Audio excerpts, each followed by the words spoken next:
Good Yom Tov, Rabbi Sai. Lili Nishmasi Mimerosi Rosner Mordechai. It's the first day of Rosh Hashanah right now. We have a video, we have a whole thing going on here. Matzah Yom Tov. We're trying to do Daf Tovshin Pei Beis today. So on Yom Tov itself, there's no emails, there's no sponsors, nothing. But because it's Matzah Yom Tov, a little treat, we have here a video of the 3 guys that sponsored for a whole month to make it to Uman. And here they are Baruch Hashem in Uman. It worked. You see the noise? That's what I'm doing. Okay, up. You ready? Here we go. Good morning, Rabbi Sai. Okay, they're in Uman. Michael Ben Mela, Moti Pearl, and Aaron Hirsch. Tzvi Weiss. Baruch Hashem, I've been with you since Megillah. This is my first time doing Daf Yomi, Bli Ayin Hara, consistently ever. I have a lot of Akaras Hatov to you. I fell into it when my 7-year-old refused to go to school for weeks. And I sat him down to just watch something positive with me. We made Aliyah this past summer from Miami to Modi'in. Oh, no wonder a 7-year-old doesn't want to go to school. It was captured. What happened to that guy that had 2 sons here from Los Angeles? You remember he used to come all the time on Motzei Shabbos? We'll have to look into him. Did he go? Don't tell me he went back to Los Angeles. We made Aliyah this past summer from Miami to Modi'in, was captured by the shir. My good friend Moshe Fleischman told me about it. I want to thank you. Listen to this. I'm reading this because of this. I wanted to thank you for being vulnerable today and sharing your story before asking Mechila. That really underscores why I find your Torah so sweet, because you're a man of the people. Okay, I was worried. That's basically why I said the story. I was going back and forth. It makes me look like a shaita, but on the other hand, okay, people can relate to it. You know what I'm talking about? That story I said?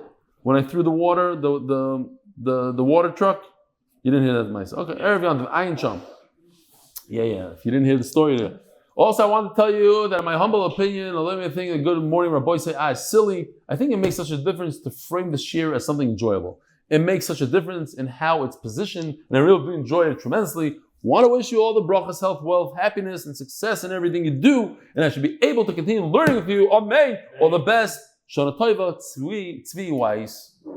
And that's it, Rabbi Yisai. So here we go. The Koil sponsor for the success of our family that we married to all these Kran Hashem. The Mesechta sponsor, Borch ben Moshe Aaron, Moshe Lozben of the Shalom, for that hatzlacha, for my children. Jeff Rosner in zchus of my son, Yosef, Simcha, Chaim, Ben Torah, Chana, Refuah Shlaima, Amen.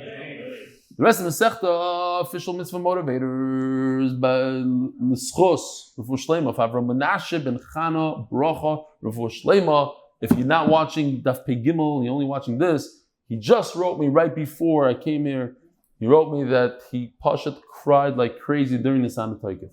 And his beard is starting to fall out. He says, if I want to see a picture of it, he'll gladly send me one. I don't want to see a picture of it.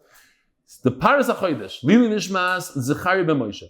Second Paras HaChodesh, the MDY Family, Lili Nishmas says, Tuvia Yaakov Ben Yitzchok, Ezra Pollak Shalom.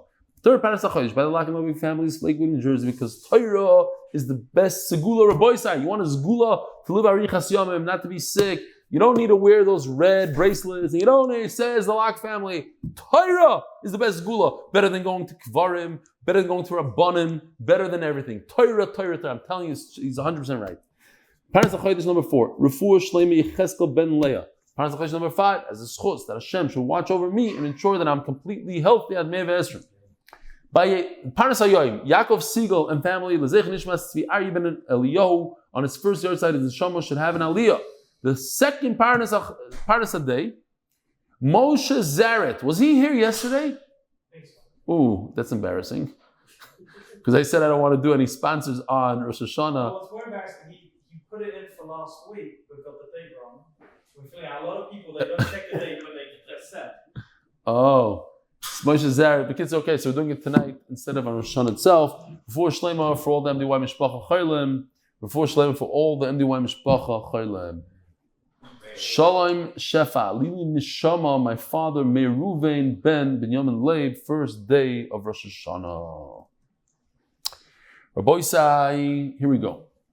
So, we're in the middle of a Maisa that happened here. Oy vey, where is it? Do I not have that story? Okay, then we'll do it without the chart. on Rosh Hashanah itself, I had like pieces of paper, like in the olden days. The good olden days. So, right before Yevamis, that's how we used to do it. There's a story here that... No, I must have this. Hold on, let's see. Oh, here we go. Yeah, this is the story. It's a little bit backwards. Fine. What happened was, you have Reuven, who's married to Rachel. And then, unfortunately, Reuven goes bye-bye. And he drops a bunch of cash to the two brothers, Shimon and Levi. Well, they both have potential with this cash. If they perform, one of them performs a chalitza to Rachel, or if one of them sends a get to Rachel, then they both split the cash.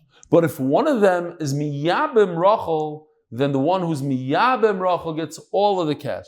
Who typically is miyabim Rachel? The older brother. In this case, it would be Levi. We found out that Levi is a few years older than Shimon. Avi Factor is a few years older than Avi Kamiansky. Okay. So what happened is, a true story in Pumpadisa, Shimon decided that he wants half the cash because we're dealing here with $100 million. He's not a friar like they say in Hebrew. He wants $50 million. He's not going to let his brother chop all the money. So what does he do? He shows up with a get. He's about to toss it to Rachel. And by doing so, nobody can marry her, but they get to split the cash. Says the brother Levi, he's a big chaver man from Pumpadisa. And we know, we're going to learn that Pumpadisa people are big liars. He says, what are you doing? You want cash? I'll give you cash. Don't ruin it for me. I want to marry her. Of course he's lying. He says, listen, don't give her a get. I promise you, you can trust me. I'm your brother. I'm giving you $50 million. No problem. So the guy fell for it. Shimon falls for it. And then Levi marries her. And Shimon comes to collect the money. He tells Shimon, go jump in the lake. That was the story.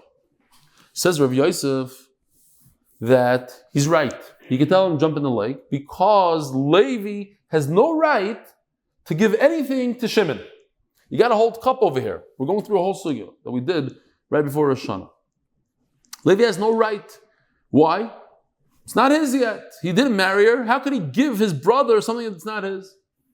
And then Rav Yosef proves this from a brisa. What's the brisa? It says in the brisa as follows. Okay, here's the brisa. You have a brother Shimon who borrows money from a brother Reuven. You see, the two brothers. Shimon is a loiva, Reuven is a malva. And then, unfortunately, the malva, the lender, dies, goes bye-bye. So, the halacha is, Shimon could say like this. If I marry my sister-in-law, Rachel, who's married to Reuven, then I get all of Reuven's money anyway.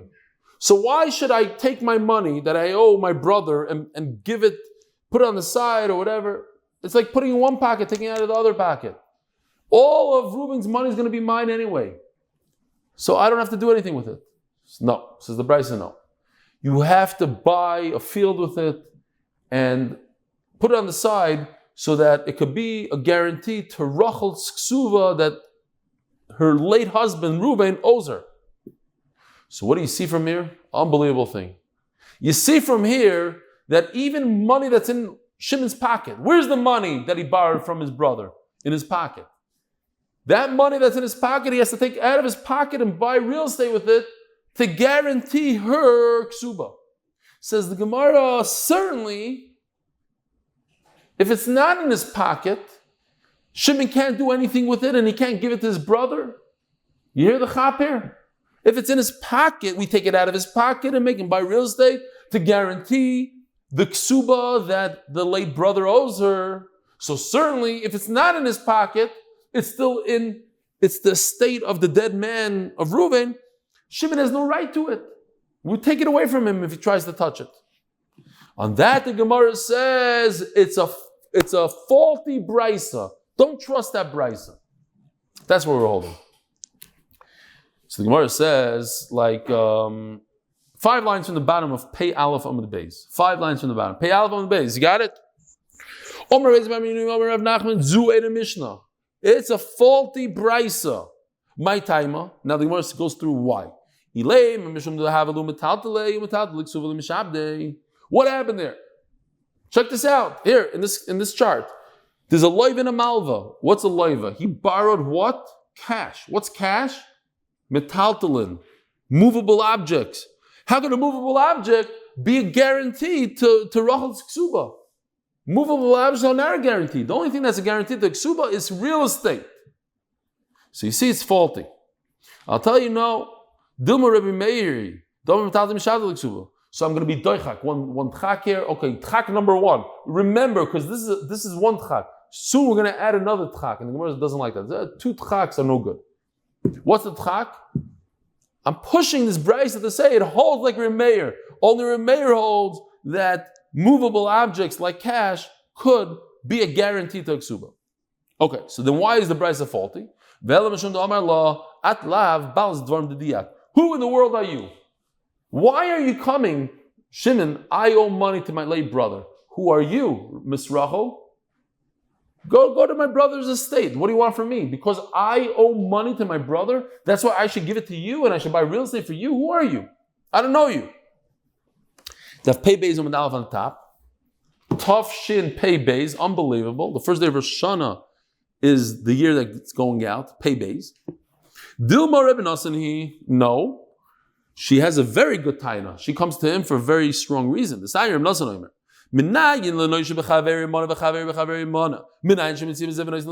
Check out this chart. If the Rosh Hashiva owes Potato Head money, and Potato Head owes the plumber money, so why should the Rosh Hashiva pay the Potato Head? And the Potato Head then goes and pays the plumber. Let's go directly from the Rosh Hashiva to the plumber. We had this case before. We did. We had the case before. That's right. But then I had a good chart. There was a joke over there, but I don't know if I should say the joke because supposedly I'm not joking. I'm not joking now. 3 people from Gates had left the shir because of that joke. Yeah, but you know what? I think we have to weed out the guys from Gates said. Here, so the joke was like this: the guy's wife made chant. It's to remember. You see, Yosef remembers. It's to remember this case. Now you remember this. Good. The guy's wife made him chant. So he took the chant and threw it in the toilet. So he said, what are you doing? He said, why should I eat it? And then I'm going to go to the bathroom, put it straight into the bathroom. That's what Shibud Rebbe Nosson is. Why take the 2 steps? Go first chant to the potato head and potato head to the toilet. Go straight to the toilet. And Mela, says the Gemara, the same thing happens by us. Check this out. Shimon owes money to his brother Reuven. The brother Reuven owes money to Rachel. You know what? This is wrong. I shouldn't have done it like this. Too bad. We'll have to fix it later. I want to be similar to the other chart, this red arrow should go from Shimon to Rachel. So again, Shimon owes money to Reuven. Reuven owes money to Rachel. So you say, why go through the steps? Shimon should pay Reuven. Reuven should pay Rachel. Let's just go straight from Shimon to Rachel. You see what I'm saying, Yosef? The red arrow has to go from Avi to Rachel. Okay, fine. So don't say, again, we said, you know why the Bryce is no good? Because what business does Rachel have with Shimon? Well, there is a business going on because Shimon owes money to Reuven and Reuven owes money to Rachel. So Rachel goes directly to Shimon. They do have something in common. Why? What's Shibud Rebbe Nosson? It says by a ganav, somebody who steals, he swears that he didn't steal. And then he admits that he stole. The halacha is he has to add another 5th. So, and we learn from here that you could go directly and take the money directly from the guy. You don't have to go 2 steps away. Ella, so the Gemara says, since Ksuba is only a Derabanan, now we're pushing this Brisa to hold like 2 far shitas. First we said, Elo Iker Meir, we said that goes like Meir that says even in cash, you can be Mishavet cash, Metaltal is Liksuba. And Iker Reb Nosson, we just said, or maybe it goes like Reb Nosson that Shibudid the Reb Nosson, the famous concept of Shibudid Reb Nosson. Amarava Imkein Hainish Mana Lila Abaye. Now it makes a lot of sense when I heard from Abaye. Doma Zuin Mishnah. He said about this Bryce it's no good. Velo Yadana and I had no idea why. Now I know why. It's a very, very interesting reason why. The reason why is because the only way to make the Bryce work is if I hold like Reb Meir and like Reb Nosson. That's pushing it. In the Rabbanon to say that the Bryce holds like two far out cheetahs, that's pushing it. Says the Gemara, a story that we're very familiar with. This is how we started this year today. But it happened in a different city. A person, unfortunately, his brother died at a young age, let's say, without children. His wife, his own sister-in-law, falls to him liibum. So Mamish, going back to that case here. Where's that case? No, it's actually here. Okay? So you have a brother, Reuben, on top. And then, this is Mamish what happened to Moshe Zaret. The brother dies. And now there's a fight over the money. The older brother wants to be miyabim her and take all the money. Shimon wants to get half the money. So what does he do? He tries to ruin it for everybody by giving her a get. Right? Because midaraisa only chalitza works. Chalitza and yibum. There's no get midaraisa. But midarabbanan, if you give the yivama a get, now nobody can marry her. So Levi tells Shimon, what are you doing here? Say, what? You want money? You know what? I'll make a deal with you right now. We'll split it up. You think I didn't hear about the story that happened in Pubadisa last year? I know exactly what you're trying to do. You're trying to lie to me, you're trying to fool me. You're trying to calm me down and say, oh, you're going to give me money.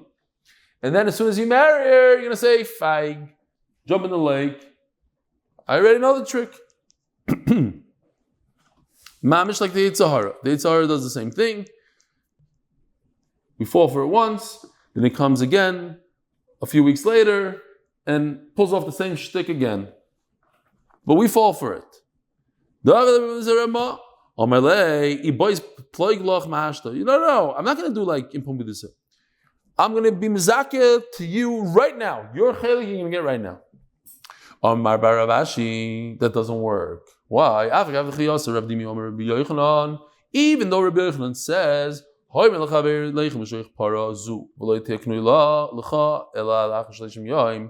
similar case, but not similar at all. A guy says, you see this cow? It'll be yours. All you need to do is pull it right now, and in 30 days from now, it'll be yours. The halacha is, Chana. Even if the cow is in some hefker place, nobody owns, it's not in somebody's private domain, you get to keep the cow. Why? Because you made a deal with the guy 30 days earlier. No, so over here, the Yava made a deal with his brother, he's going to give him 50% of the cash. Why does it work? Why is it different than a cow? This is Gemara very simple. It's very different. Hasam biyadai. Over here, I own the cow. I can do whatever I want with the cow. I can give you the cow right now. So if I make a deal with you and I say the cow will be yours in 30 days, it works. Hachalav biyadai. But over here, who owns the cash? Look at the pile of cash here. Who owns it? Nobody.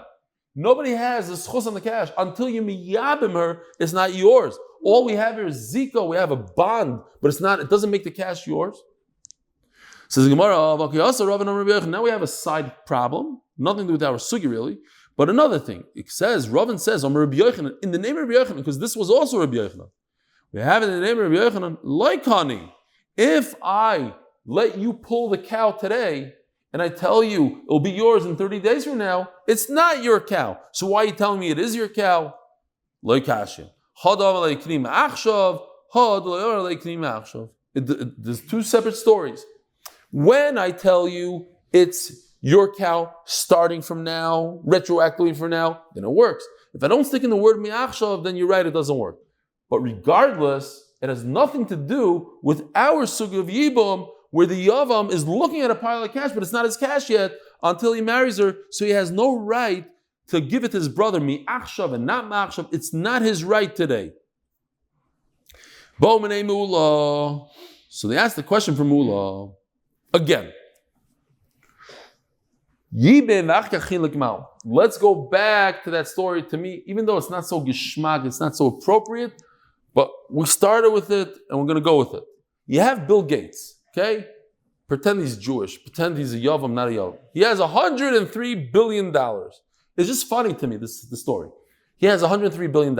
His brother can't wait to find out that he died, and therefore he'll be miyabam Melinda. And by doing so, what happens? He gets $103 billion. There's one small problem. That before Melinda gets her ksuba, and it's a typical ksuba that, when they got married, they were, in high school, they made a typical ksuba. How much is a ksuba? Nothing. $3,000, $5,000. Until she gets her ksuba, Mr. Gates, the brother, cannot touch $103 billion. Why? Because the whole entire 103 bill is mishubad, it's guaranteed to the $3,000 ksuba. That's how it works. He should take $5,000 and say, you know what? Let me give you $20,000. Let me give you $50,000. Here, take it right now. Doesn't work like that. No. She's married to him. She's a Yavama. She said, no. I'll put it on the table, says the Mishnah. I'll put it in a special closet that only you have access to it. No, you can't do that because it's going to create friction between the two of them. She's going to think he wants to divorce her. Memela, the 103 billion sits there in the bank and he can't touch it. Now, what happens if he goes and he doesn't care about the halacha and he sells off some of the assets, Bill Gates' assets? He sells his $150 million house over there in Seattle without asking any shilas. What's the halacha? By Menei Mula. Yibei, he is miyabim. So now Melinda Gates becomes his wife. When she becomes his wife, the 103 billion becomes his. And then he went and he sold off the house. Mao. It's zero, zero. You go back, she goes back and takes the house back. It's a guarantee to my $3,000 ksuba. It's not much funny. Now, this is a worst case.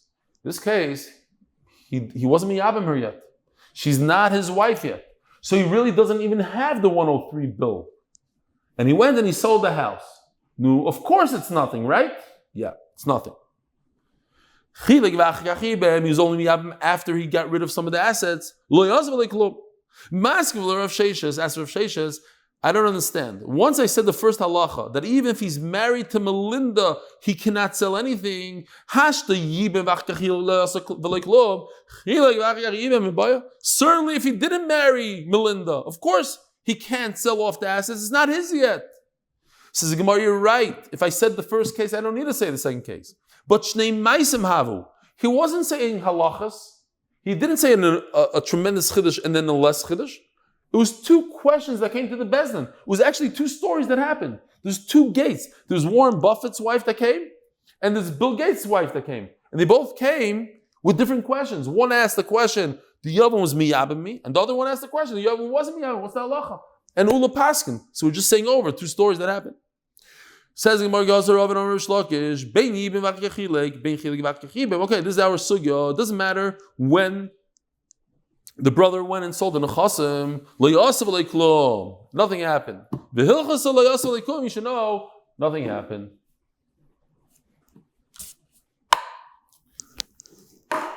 Okay, getting used to tomorrow. Tomorrow's gonna be fast. I have to train. If you don't, here.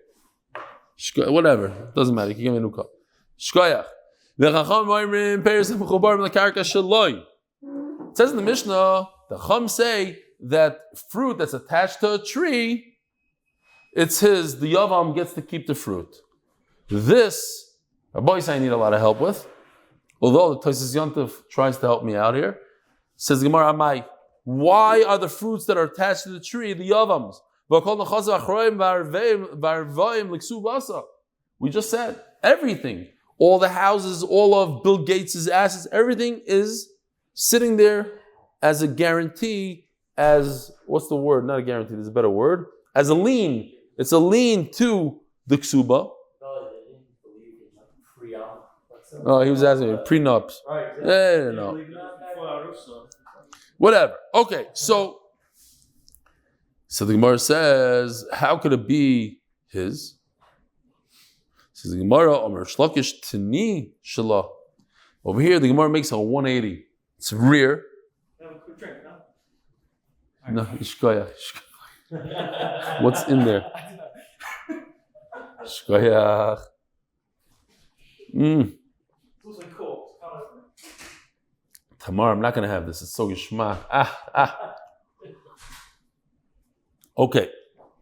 Now, Rashi just points out that it's very different that we learned the other day that when you have nichse melug, a woman who comes in to the marriage with property, the husband gets to use the peiros. He gets peiros. Over here, the yavam doesn't get peiros. Over here, everything's leaned to the ksuba. When there's a lien, there's a lien. It's the opposite, says Rashi. Over here, he owns everything. He owns the principal and he owns the produce. Yet he can't touch it.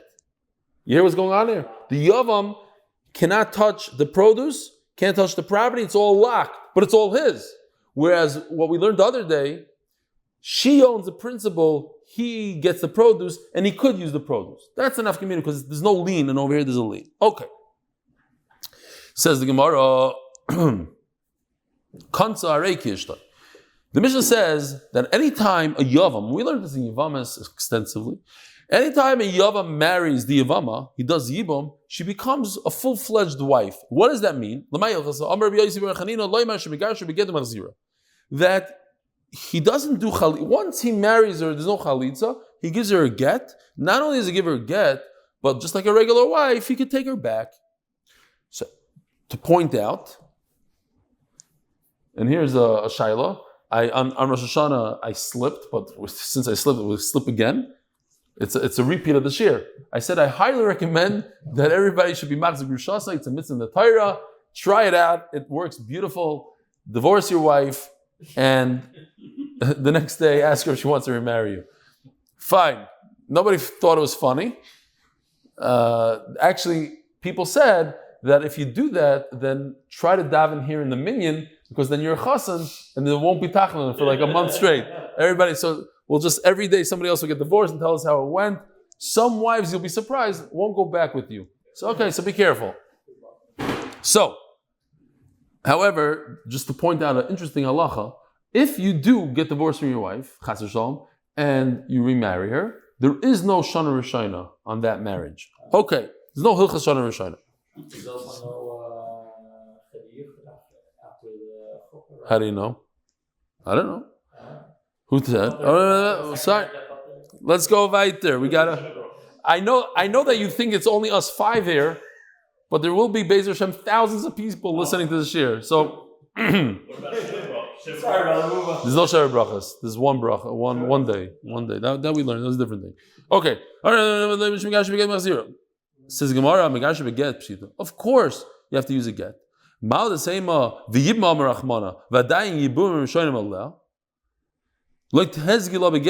shouldn't be enough to give her get. So let's see the pasuk here. So it's a very interesting pasuk. We're going to use this pasuk because it says that you take her as a wife. But then a second later it says v'yibma, and you perform a ma'isa of yibum.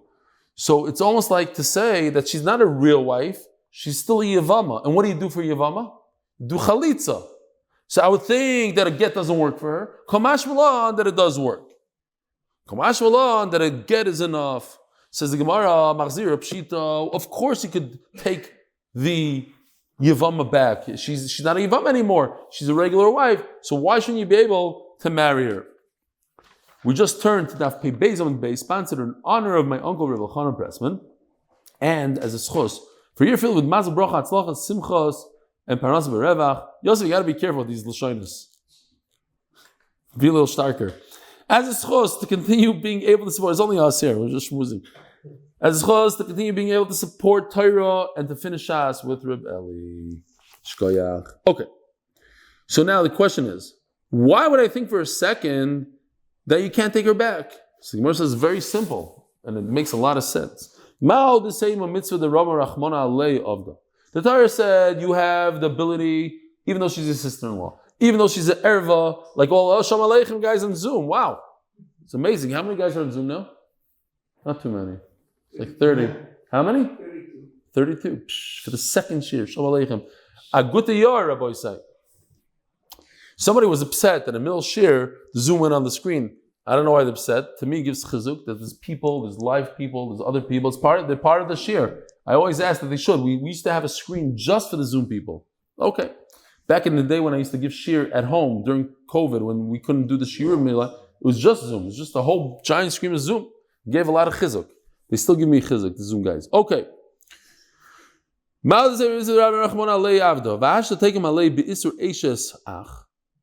Listen, what's the difference if it's your daughter, your mother? It's a isur deraisa, it's a rice like all our rice, a sister-in-law. The Torah says, in this special case, because your brother died without children, you marry her. Okay, so it's a one-time thing. But once you divorce her, she becomes your sister-in-law again. Kamash Malon not. Says Tosfos, I never had a having, it's a one-time thing. That not. Then you could marry her and you could be with her many, many times, 1,000 times.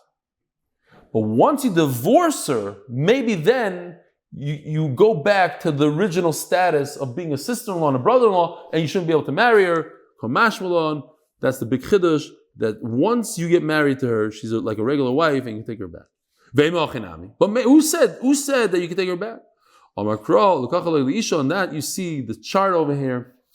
You don't need to see the chart because the Gemara brings yes, it's Yivama, yes, V'yibma, but at the end of the day, so she becomes a regular wife. Says the Gemara, we learned in the Mishnah, the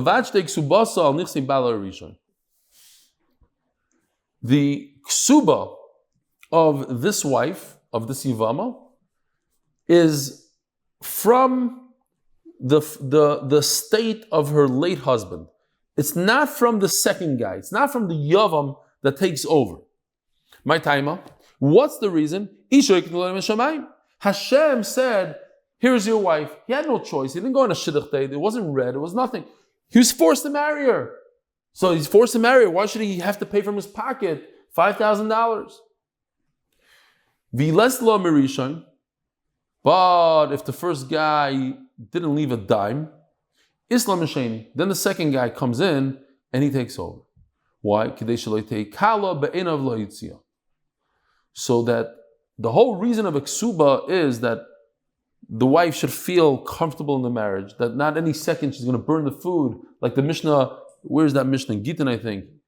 You burn the food, you just divorce your wife without a ksuba. She doesn't deserve a ksuba. In those days, boom! I explained on Rosh Hashanah, if you weren't here. What's this whole, you see from the Gemara, what, they were crazy? They had such fear that the husband's going to divorce, and if it's $3,000, he's not going to divorce. Well, today we don't have that. Why not? You ever thought about it? Why does my wife have a fear I'm going to divorce every second? You know why? Things have changed. Today we have Chaim and Gershom. You can't just divorce your wife. If you're mad at her, you can't just say, okay, you're divorced. And she says, I don't want to get divorced. She has a say in it, just like you do. In those days, it wasn't like that. If he didn't want to be married, boom, you're gone. You burnt my food, out of here. Yeah, chutzpah, boom, shalom. That's how it worked. So she had some security. The $5,000, and those $5,000, a whole salary that was so poor then. So that gave her the security. But let me ask you a question. What exactly does he gain by saying, we said, the ksuba comes from his late brother. But at the end of the day, he inherits all his late brother's assets. So he's going to take from the assets that he inherited and give to her. And if he doesn't inherit anything from him because he had no money when he died, so he has to take it out of his own pocket. So then what did the second brother gain by the fact that it comes from the first brother? It always bothered me, this question. What exactly happens here? If he has no money, the first guy, then you take him the second guy. So anyways, you didn't get it. And if he has money, he was going to inherit all the money. It's one pocket to the other pocket. At the end of the day, the second guy pays the Kesubos. Shalom Yisrael. So Tosfos on Daf Pei Aleph, Amud Aleph, says a teretz, and he says, what if the first brother sold off assets before he died? Then the wife could go after those first assets and not to go to the second brother. Tosfos in Yavamis brings this Tosfos, and he says, I don't like that teretz. And he says, talking about where the Nechasim got lost, there's different Rishonim that say different Tiruzim, but there's good Pshatim here. Just so you should know that they talk about it. No, we said that.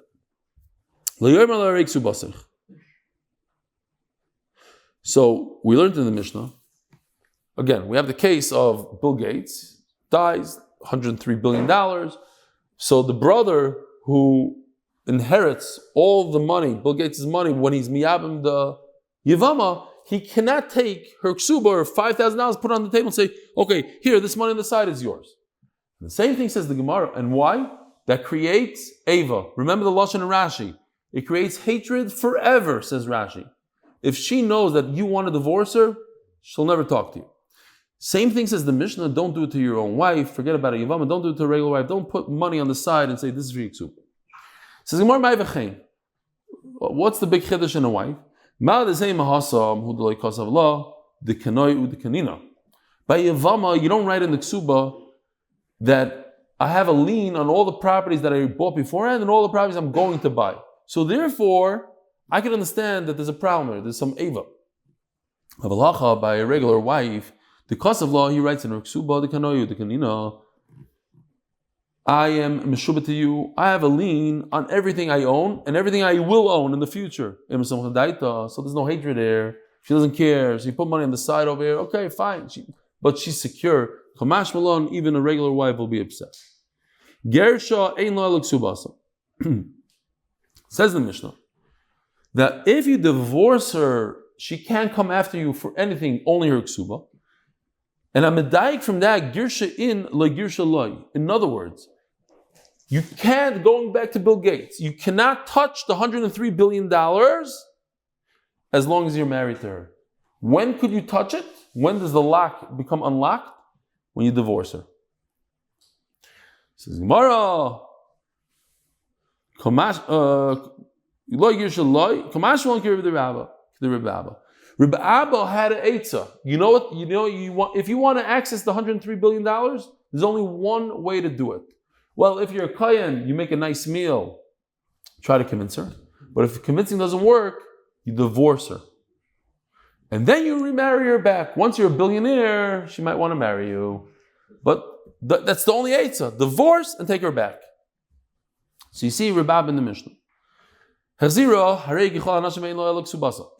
you take her back as a wife, so she's like a regular woman, and she only has the original ksuba. So it works like this. Rabbi said, if a person divorces his wife, and he owes her the 200 zuz, whatever extra in the ksuba, she takes him to court, and he plays the game, and he pushes her off, and the lawyers, and this, and it's another year, 2 years, 3 years, 5 years. Finally, and he never paid her the ksuba. Finally, you know what, after seeing each other so many times, and they realize they're on shidduchim, they realize, you know what, she's bad, but she's better than all the other shidduchim. He says, you know what, let's just get married again. What ksuba does he have to give her? The second marriage. What does he give her? She's a ba'ula, so he gives her 100 zuz. What does he give her? But he owes her the 200 from the first marriage. The halacha is, he doesn't give her any ksuba. She gets the 200 from the first marriage. Says the Gemara, Hechzira Maiko Mashmalon. Tanina, Hamagar says Yishomach Zira. If you divorce your wife and you take her back, Almanas Ksuba Rishoina Machzira. She automatically gets nothing more than the first ksuba. Says Gemara, maybe that only applies to your own wife because you wrote the ksuba. But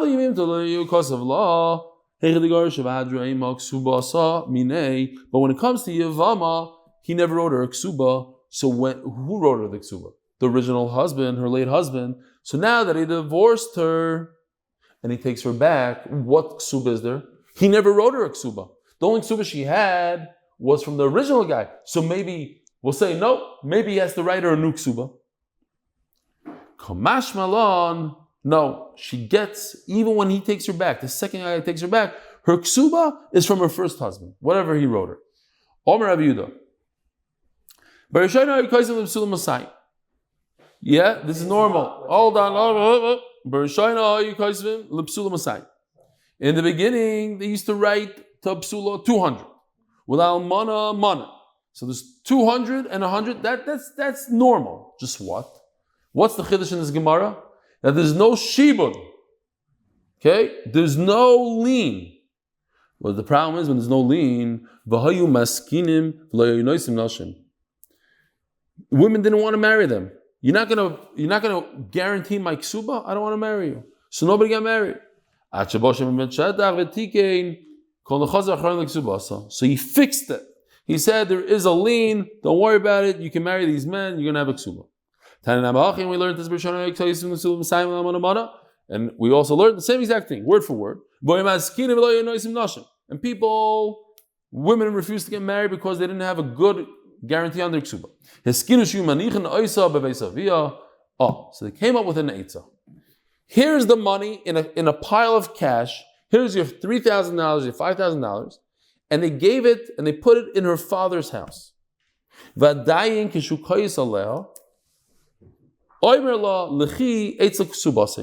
didn't work so well. Why? Because once the person spent the money and the money is already out of his pocket, he has no loss. The whole point is he's going to have to start scratching for money, $3,000. He doesn't want to do it. But he already took the money out of his money. This is 20 years ago, he lost that money already. It's by the Shver's house. So it didn't work. So you should know that there are people, what do you do with your ksuba? Interesting thing. I was thinking about it. I think I have to do a ksuba again. Why? Because my ksuba is like somewhere in America, I think. I never brought it out of my house in Chicago. Ksuba has to be accessible to the wife more than the husband. It shouldn't be in the husband's safe and only has the kid. She has to have access to it, not you. That's number one. There's people, the Yerushalmis, they supposedly, I have to look into it, but that's what I heard. Yerushalmis, the ksuba is by the shver. The wife's parents, they take care of the ksuba. But I heard a very interesting thing. I saw it inside. That there's those who say that if people have problems with shalom bayis, check the ksuba. It's like checking a mezuzah. Maybe there's a problem with the ksuba. Maybe it's not written well. Maybe the woman doesn't have access to it. Check it, because we learned that you can't live without a ksuba. You need a ksuba. Okay. And then you had this other thing about putting ksuba on the wall.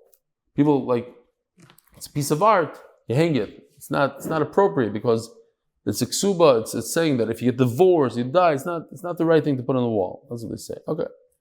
I had a nice piece of art, ksuba, but I put a false one and I signed it and my brother signed it. So it's a fake document, so we put that on the wall. But I don't know. My brother said we should put it on the wall so it doesn't get lost.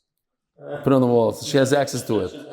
But you also have access. Right before Chas Shalom, somebody gets divorced, they just chop it off the wall and they run. You can put a sign saying in case of accident break.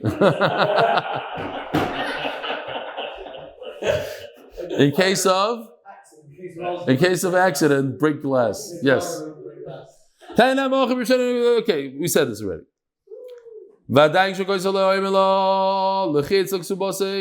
So it didn't work. So listen to this. They changed the takana. Instead of it being by her father's house, they said let it be by his father's house. What do you gain by that? Because now he has a little bit more access to it and he could borrow against it. So it's a little bit more favorable to him. Ashirois, this is very interesting. Ashirois,